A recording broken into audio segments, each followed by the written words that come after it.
Live from our 7 Tasmania studios, your nightly news with Kim Miller begins now. Good evening everyone, thanks for joining us. Well, an elderly couple is fighting for life in hospital this evening after a horror crash near Nunamara, northeast of Launceston. Police are renewing pleas for drivers to take care as they investigate how the car veered off the road. A brutal end to an afternoon drive. This grey Nissan's front crushed after leaving the Tasman highway and colliding with a tree. It happened around 1:30. It appears to have hit the tree at quite a speed. The pair, an 83-year-old man and 78-year-old woman, had to be cut from the vehicle. They were taken by ambulance to the Launceston General Hospital in a serious condition. Cars heading to Nunamara turned away, diverted back to Launceston as investigators combed the area for clues as to why the vehicle veered from the road. From the scene, there doesn't appear to be any braking marks prior to the vehicle hitting the tree, so it certainly could well be that the elderly male driver has had a medical condition. Police believe the female passenger wasn't wearing a seatbelt at the time of the crash. With the state's road toll the highest it's been in more than a decade, police are urging drivers to show more care on our roads. Tasmania is sitting at about 46, I believe, fatals on our road this year, and that's just awful for everyone concerned. Another family left reeling. Annie Green, 7 Tasmania News. Tasmania Police has stopped its large-scale search for Robert George Gregg after finding a badly burnt dead body yesterday afternoon. Authorities now awaiting forensic examinations to confirm whether or not their suspect is off the radar.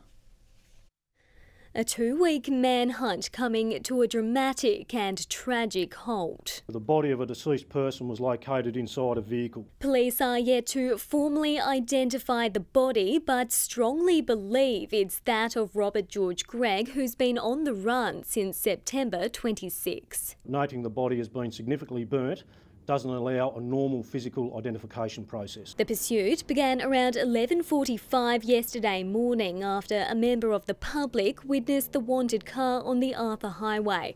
Police bringing into action along with help in the air. The Westpac rescue helicopter observed the vehicle travelling north on Nugent Road towards Buckland. The driver avoiding road spikes before venturing off into rough terrain. Members had to proceed on foot. They simply couldn't get any vehicles, including 4-wheel drives, into that location. From above, the Holden Colorado was seen stopping before going up in flames. Officers reaching the vehicle 15 minutes later to find the deceased driver. Today, the scene will be subject to a number of forensic examinations, which will include a Tasmania Fire Service fire scene examiner. The 33-year-old had been evading police after firing bullets at 3 officers responding to a family violence incident in Glenfern. None of them injured, all of them now back at work. I certainly admire their resilience very strongly. Police now asking anyone who recalls seeing a blue or grey Holden Colorado travelling in the Nugent or Sorrel Paulina area yesterday to contact them. Any little piece of information might just give us that lead we need. Brianna Boylan, 7 Tasmania News. Crucial firefighting vehicles have been taken off the front line after being deemed unroadworthy. Dozens of light vehicles are out of action, sparking warnings ahead of the fire season, and the Minister admits it's not good enough. A key firefighting tool stuck in the pits. These vehicles should never have been put into service without making sure that they were compliant with the most basic road rules. 75 specially designed 4-wheel drive firefighting vehicles, more than 10% of the total TFS fleet, is out of action after being found overweight. 20 permanently decommissioned, the rest needing major modifications. The problem identified back in June. We have seen an ad hoc response which has included suggestions such as, well, we'll just put less water in the tanks, we'll get rid of the spare tyre on the back of some of them, and maybe it'll be really good if we just chop them in half and take a bit off and stick them back together. The union says there have been 4 rollovers involving the vehicles, including a 2018 incident that hospitalised 2 volunteers. We feel that the weight distribution issue has directly impacted on these rollover incidents. What really concerns me is that there may have been times when we have knowingly, as a state, been allowing our firefighters to operate in trucks that are unsafe. We don't know when the fleet will be restored, with only 10 replacements ordered. The TFS claims the matter won't impact on the existing firefighting capability and won't have material impacts on vehicle availability. This will have a catastrophic impact on the TFS's ability to protect particularly the urban fringes and regional communities in Tasmania. The Fire Minister Felix Ellis said the situation isn't good enough and engineering services processes would be reviewed. Josh Duggan, 7 Tasmania News.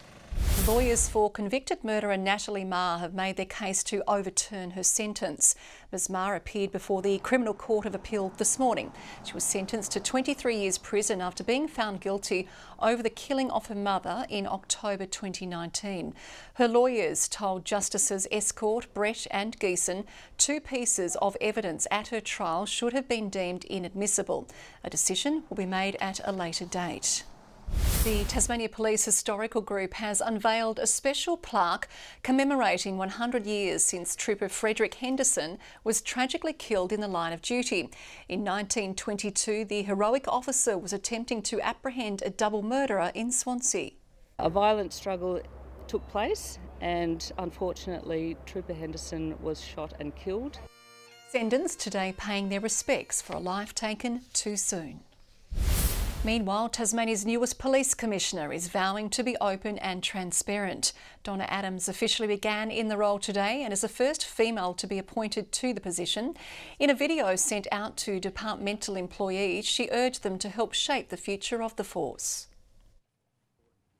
I want you to come up with ideas, innovate and look for better ways to support our front line, because those that work on the front line truly appreciate what you do.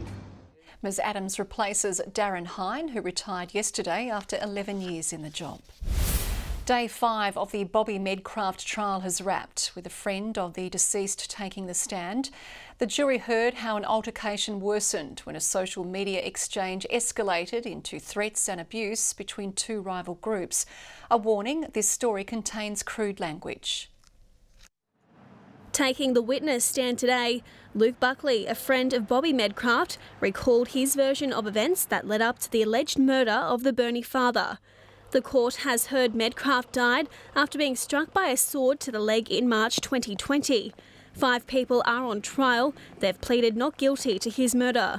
The court has heard a war of words broke out online in the hours before the deadly altercation. Luke Buckley telling the jury he was pretty intoxicated after consuming nearly a litre of spirits when he accidentally sent a message to one of the accused, Lucas Ford, via social media app Snapchat. The contents of that initial interaction saying, "What up?" sparking a social media exchange with a number of messages and phone calls over Facebook back and forth. In one, Ford writes, "Lock your doors." In another, "See you soon." The court heard an audio recording in response stating all talk, no show. Under further cross-examination, the witness admitted he took a knife and Nordic axe nearly 2 feet long to Mr Ford's house. He said the weapons were left in the car when he, Mr Medcraft and 2 others went to the Paramount Court address with the intention of bashing the accused. Mr Buckley says he then visited another house hours before the murder of the Bernie father. The trial continues. McKenna Bailey, 7 Tasmania News. The state's Environmental Protection Agency has responded to a second River Tamar oil spill in the past 3 months after an abandoned vessel began leaking late yesterday. An oil spill boom deployed around the Cape Bruni tugboat and Harry O'May to prevent more pollution entering the river. It's always disappointing when we have spills in the Tamar, we know that, and it's something that we have worked with if we need to with the EPA, but the EPA take full responsibility for it and they look after it and they follow through. One of the deserted boats, the Harry O'May, has sat at Kings Wharf for decades. Business is booming, according to some small local operators who say customers haven't stopped turning out despite the rising cost of living. New ABS data shows Tasmanians are spending more on everyday items, with the cost of housing rising. They say if you can't handle the heat, then get out of the kitchen. Then you put a bit of that in there. Head chef and owner of Blue Eye, Joff Jennings, has no plans to get out of the restaurant game. It's been a good year since the start of the financial year, and September's been boom time. We're putting way more people through the business than we were 3 years ago. Trade hasn't been impacted by the rising cost of living. But today's catch is coming at a steeper price. Tomatoes, the old lettuce problem, that sort of stuff. We haven't seen a huge impact with seafood, which has been fantastic.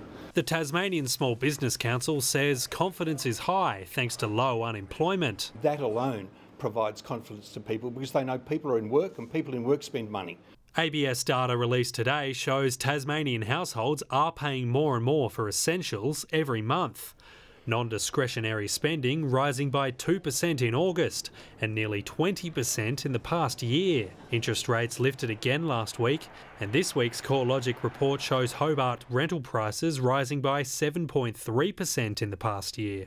Labor calling for more short-stay regulation, as well as a review of the Residential Tenancy Act. To make sure that it is fit for purpose, that tenant rights and landlord rights are equally protected, to make sure that people can actually get by in our private rental market in Tasmania. Anybody who is in a position to do the right thing by their tenants and keep things at an affordable level, I would encourage them to do that. Josh Duggan, 7 Tasmania News. Launceston has expanded its public Wi-Fi network, giving community groups in Kings Meadows a chance to hop online for free. The service, already available in the CBD and northern suburbs, will cover a 100-metre radius around the local Scout Hall. Scouts are moving into a digital era with the program that's up and running now that was developed over the last 3 years. A lot of it is online. We needed this, like yesteryear, but hey, we're very, very pleased the fact that the council's come to the party and given us and the local community here a bonus. Users can download up to 2 gig of content each day. The Jack Jumpers head coach says their first half performances haven't been up to scratch and have to improve if they want to continue their winning ways. It doesn't get any easier for Tasmania's team with the next matchup against the all-conquering Adelaide 36ers. A lighter mood at Jack Jumpers practice today after scoring their first win of the season on Sunday. This league rewards people that get through the hard stuff, and we'll probably still be in some hard stuff along the way, but I think the teams that end up falling away just can't quite get through that kind of stuff. The coach full of praise for recruit Milton Doyle and his 32-point performance. Very good with the basketball. He's a very good facilitator of the ball.